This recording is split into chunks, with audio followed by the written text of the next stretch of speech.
Another concept that the professionals are very much aware of is the size of each market. When there's a crash, then and a collapse, just imagine that the bubble that crashes takes out everything that's below it. So in 2008, the housing market crashed because it was simply over leveraged, a lot of bad loans, etc.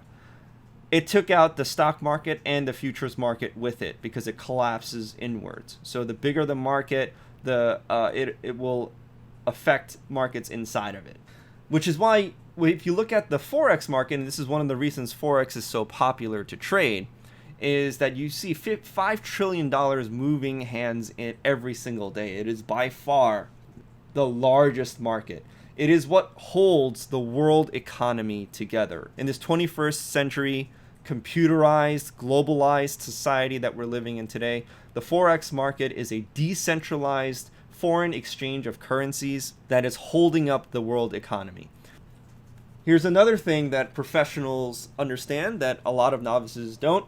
The word CMT, a chartered market technician. What is a CMT? It's a fancy way of saying that they know how to read these charts in and out. They know all the different indicators. They know all the math, trends, retracement, fancy words using like RSI, which stands for Relative Strength Index. They understand all the ins and outs of these charts so as to provide the best type of analysis and ultimately a prediction as to which direction a price is going to move.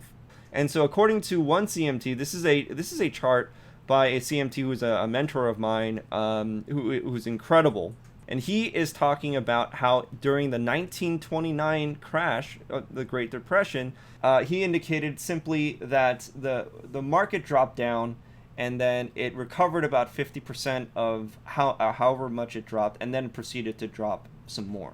And another example of that was in the dot-bomb crash that I just finished talking about. Same thing, where you had the crash down to here. It bounced back 50% and then proceeded to crash further. Bounced down, recovered 50%, and then around 2003 is around where it stabilized and it recovered and bounced back up. 2008, same thing. So he's using fancy words like to prove it, to mathematically prove it, instead of just speculating. Don't worry about that right now. What the point is that the pattern is a drop, a recovery of about halfway, and another drop, recover a little bit, and then another drop before it actually recovers in the second quarter of 2009. Right now in 2020, we're looking at the first drop and then the first bounce back. History tells us there is another drawdown on its way. There's a ton of argument back and forth, different news outlets, different people on social media saying, oh, the economy is finally going to recover. Our president agrees. I wouldn't be surprised if he's saying things like, making the stock market great again, making the economy great again, stuff like that. But if you look at history, there's plenty of precedent for this to drop one more time or two more times. I don't have a crystal ball. I'm not a fortune teller. I don't know what's going to happen in the future. I'm just basing it purely off of the price action of history. And professionals recognize this. So they're very aware of where we're at. If we're at a 50% retracement, then they're very aware of whether they should be buying or selling at a point like this. A novice gets excited because they're experiencing FOMO from this uptrend, and they're like, oh, I gotta buy here. I don't want to miss out on it anymore, and they're gonna lose money, and they're gonna wonder why, and then they'll get emotional, which is another very novice move, thinking that everyone's out to get them. The stock market's a scam, so on and so forth. So then they'll start to subscribe to the idea: just buy it, hold it, don't ever think about it.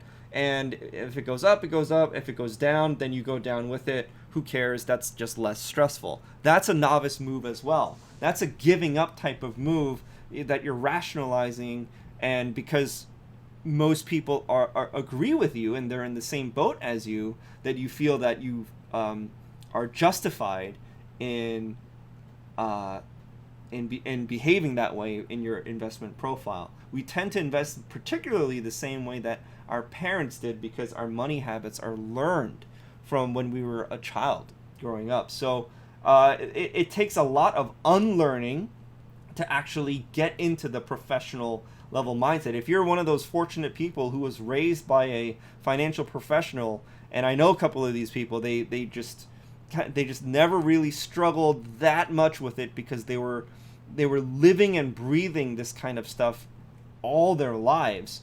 And there's very, very few of those people out there, but I know a couple, and boy, are they killing it right now. Imagine you're one of these guys right here. You're shooting, you want to play basketball, you're shooting around, but you're not even hitting the rim.